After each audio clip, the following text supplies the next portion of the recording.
आज के इस वीडियो में मैं आपको चालाक बनने के वो नियम बताने वाला हूँ जिन्हें अप्लाई करके आप एक अलग इंसान बन करके निकलो। आज मैं आपको बताने जा रहा हूँ ब्रह्मांड से कुछ भी मांगने का एक ऐसा तरीका जो आपकी सभी इच्छाओं को पूरा कर सकता है। वास्तव में यह तरीका जिसने भी अपनाया वो कभी निराश नहीं हुआ है। इस वीडियो के लास्ट में मैं यह भी बताऊंगा कि आप अपनी किसी भी परेशानी, किसी भी इच्छा को पूरी करने के लिए प्रार्थना कैसे बना सकते हैं। तो आज इस वीडियो को लास्ट तक जरूर देखें।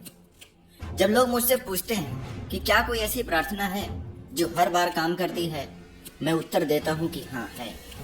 और जिसने भी मेरे बताए इस तरीके से प्रार्थना किया उसके लिए वह प्रार्थना किसी चमत्कार की तरह काम करती है। तो आइए देर न करते हुए इस प्रार्थना को करने का तरीका समझते हैं। यह प्रार्थना मुख्य रूप से 3 सूत्रों से मिलकर तैयार होता है। मतलब यह प्रार्थना केवल 3 बातों पर आधारित है।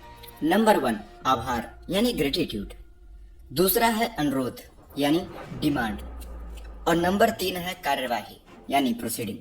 आपको प्रार्थना की शुरुआत ग्रेटिट्यूड से करनी है। मतलब यहाँ आप ईश्वर को अपने पिता के रूप में माने।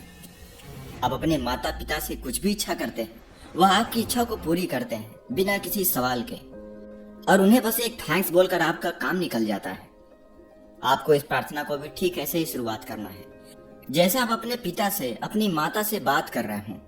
आपके पास जो भी चीज है उसके लिए, उन सभी रिश्तों के लिए जो आपके पास अभी मौजूद है, धन्यवाद देते रहिए। वास्तव में यही वह सूत्र है जो आपको परमेश्वर के सबसे करीब लेकर जाता है।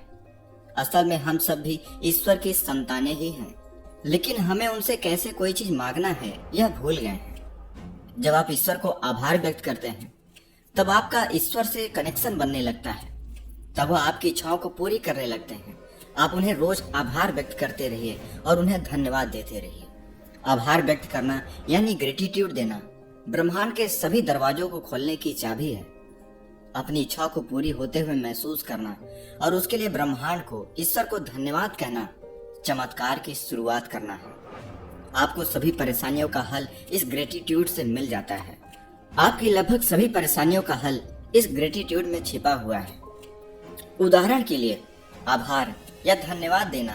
अगर आप सभी चीजों के लिए, जो भी आपके पास है उसके लिए और जो नहीं है उसके लिए भी, जिसमें आपके रिश्ते भी शामिल हैं, आप यदि आभार महसूस करते हैं तो आप अपने दिमाग, आपके विचार, आपकी ऊर्जा, आपकी आत्मा, आपकी दिशा एवं दशा, आपके कार्य और बहुत कुछ बदलने लगता है। आप उसे आभार व्यक्त करके ही बदल सकते हैं। वर्तमान में आभार किसी भी प्रार्थना को शुरुआत करने का एक तरीका है। जैसे अगर आप संस्कृत के श्लोकों को सुने, मंत्रों को सुने, तो आप उसमें भी एक तरीके से ईश्वर को आभार व्यक्त करते हैं। अगर आप उन्हें हिंदी में सुने, किसी भी मंत्र में आप यह महसूस कर सकते हैं कि उसमें आप किसी न किसी तरीके से ईश्वर को धन्यवाद दे रहे हैं यानी आभार व्यक्त कर रहे हैं। वही तरीका आपको यहाँ पे भी करना है। किसी भी प्रार्थना को शुरुआत करने का एक तरीका है। यह उस चमत्कार की स्वीकृति है जो आपके पास पहले से है, और जब आप ईमानदारी से इसे करते हैं और महसूस करते हैं तो आप सब कुछ बदल सकते हैं, और यह अत्यंत शक्तिशाली भी है। अब दूसरा नियम, आपका अनुरोध करना कि आप किसी भी चीज को कैसे चाहते हैं उसकी मांग किए बिना आपको इसे करना है। जैसे मैंने आपको पहले समझाया है, आपको अपनी इच्छा को मांगना नहीं है, एक अनुरोध करना है। साथ ही साथ जब आप अनुरोध करते हैं तो यह जानना महत्वपूर्ण है कि कुछ बेहतर आने वाला है, और इसके बाद आत्मसमर्पण करना है और आपको प्राप्त होने वाले अंतर्दृष्टि, प्रेरणा और अंतर ज्ञान पर कार्य करते हुए जाने देना है। उच्च शक्ति, ईश्वरी शक्ति, ब्रह्मांड, ईश्वर, चाहे आप इसे किसी भी नाम से पुकारें, आपके माध्यम से यह कार्य करती है। यह सब कुछ करने के बाद जब भी आपके अंदर कोई प्रेरणा उत्पन्न हो, आपको कोई संकेत मिले, तो उस पर अमल जरूर करें। जब आप कोई अवसर देखते हैं तो उसका लाभ उठाएं, भले ही स्पष्ट प्रमाण न हो कि वह आपको कहां लेकर जाएगा, लेकिन यदि आपको कोई संकेत मिलते हैं तो आप उस पर कार्य करिए। वही आपकी सफलता का मार्ग होता है। इस नियम का चौथा और अंतिम चरण है कार्यवाही यानी प्रोसीडिंग। जहां आप सब कुछ जाने देते हैं और जब आप प्रेरित कार्यवाही भी करते हैं तो परमात्मा आपके माध्यम से उत्तर देता है। इसके लिए आप यूं ही बैठ नहीं सकते। आपको प्रेरित कार्यवाही करने की आवश्यकता होती है। आपको जो भी प्रेरणा मिल रही हो, जो भी संकेत मिल रहे हो, उस पर कार्यवाही करना है, जिसके साथ ही यह तीनों नियम पूरे होते हैं। दोस्तों, इसके बारे में उपस्थित एक चुटकुला भी है। एक आदमी ने लॉटरी जीतने की प्रार्थना की थी और वह प्रार्थना करके लॉटरी का टिकट खरीदना भूल गया। तब उसे ईश्वरी शक्ति ने मजबूर होकर टिकट खरीदने के लिए उसके सपने के माध्यम से याद दिलाया था। तो वह आदमी मत बनो, इसलिए हर वो कोशिश करो जितनी आप कर सकते हो। मेहनत से पीछे मत हटो कि यह फार्मूला इतना प्रभावी है कि यह आपको अपने सपनों, अपनी इच्छाओं को प्राप्त करने के लिए हर समय एक्टिव रखता है। आपको जो भी संकेत मिलेंगे उसके लिए आपके दिमाग को एक रिसीवर की तरह तैयार रखता है। बस एक बात का ध्यान रखें, आप चाहे प्रार्थना कितनी भी बार करें, लेकिन यदि आप ग्रहणशील नहीं हैं, तो आप यह भी नहीं देख पाएंगे कि आपको कोई उत्तर मिल रहा है। इस प्रार्थना के नियम में कुछ ऐसे दृष्टिकोण हैं जो आपकी ऊर्जा और आपकी वाइब्रेशन को बढ़ाते हैं और आप सच में उसके द्वारा उन्नत की ओर चलते हैं। इसमें सबसे बड़ी बात यह है कि यह आपको आकर्षण के नियम से जोड़ता है। इस प्रार्थना के साथ आप अपने लिए आकर्षण के नियम का प्रयोग कर रहे हैं, तो इससे बेहतर तरीका और क्या हो सकता है।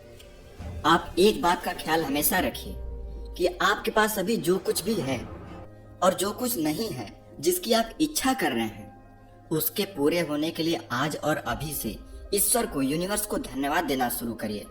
आपको एक बात जानना पड़ेगा कि जब आप किसी चीज से खुश होते हैं तो आपके अंदर से एक अलग वाइब्रेशन निकलती है। जब आपकी कोई इच्छा पूरी होती है तो जितनी खुशी से आप ईश्वर को उस समय धन्यवाद देते हैं, यदि आप इच्छा करते ही उसके पूरे होने के लिए धन्यवाद देना शुरू कर दें, तो यकीन माने आपका वह कार्य एक चमत्कार की तरह कार्य करना शुरू करता है। लॉ ऑफ अट्रैक्शन आपके लिए और भी तेजी से कार्य करना शुरू कर देता है। तो याद रखिए 3 नियम, पहला आभार, दूसरा अनुरोध और तीसरा कार्यवाही। मैं इसे एक बार आपको शॉर्ट में बता रहा हूँ कि आपको आखिर करना क्या है। आभार, आप सुबह, दिन में आपको जब भी समय मिले, रात को सोने से पहले, उठने के बाद सबसे जरूरी है। इसके साथ साथ आप दिन में कभी भी ईश्वर को आभार दीजिए, ग्रेटिट्यूड दीजिए। अब अपनी हर उस इच्छा को पूरी होने के लिए ईश्वर को धन्यवाद दीजिए। अपने जिंदगी के हर एक क्षेत्र, हर एक पहलू, हर एक रिश्ते के लिए धन्यवाद देना शुरू करिए। रिश्ता अच्छा हो या बुरा, आप उसके लिए धन्यवाद दीजिए, सब कुछ बदलना शुरू हो जाता है। दूसरा है अनुरोध, आपकी जो भी इच्छा हो उसके लिए आप अनुरोध करना शुरू करिए। और तीसरा है एग्जीक्यूशन यानी कार्यवाही। यह दोनों करने के बाद आपके अंदर से जो भी प्रेरणा मिल रही हो उस कार्य को लेकर उस पर आप अमल करिए और उसके लिए कार्य करना शुरू करिए। खाली मत बैठे रहिए, फिर देखेंगे आपके अंदर आने वाली उस प्रेरणा से ही आपकी वह इच्छा आसानी से पूरी होनी शुरू हो जाएगी। तो दोस्तों, इन तीनों नियमों का आप पालन करिए और आपके जीवन में चमत्कार अवश्य आएगा। अब मैं आपको एक समस्या के लिए प्रार्थना बनाना सिखा रहा हूँ। आप अपनी जरूरत के लिए, अपनी समस्या के लिए प्रार्थना को कुछ ऐसे बना सकते हैं। कल्पना कीजिए आपको पैसे की समस्या है, तो आप इस प्रार्थना को कैसे बोलेंगे? हे परमपिता परमेश्वर, आपने मेरी हर जरूरत को समय से पहले पूरा किया है, जिसके लिए मैं आपका आभारी हूँ और आपको धन्यवाद देता हूँ। मेरे सभी पैसे से संबंधित कार्य सफलता के साथ पूरे हो रहे हैं। आपने मेरी रुपयों की समस्या को दूर कर दिया है। मुझे यह पैसे देने के लिए आपका धन्यवाद करता हूँ। मैं आपका आभारी हूँ। अगर आपकी सैलरी कम है तो आप इसे इस तरह से बोल सकते हैं, हे परमपिता परमेश्वर, आपने मेरे इनकम को या सैलरी को बढ़ाकर 50,000 पर मंथ कर दिया है, जिसके लिए मैं आपका धन्यवाद करता हूँ। मैं बहुत आभारी हूँ, मैं बहुत खुश हूँ। मित्रों, आप 50,000 की जगह जो आप चाहें वह बोल सकते हैं। यह जानकारी आपको कैसी लगी हमें कमेंट में बताएं। अच्छी लगी तो वीडियो को लाइक करें, हमारे चैनल को सब्सक्राइब करें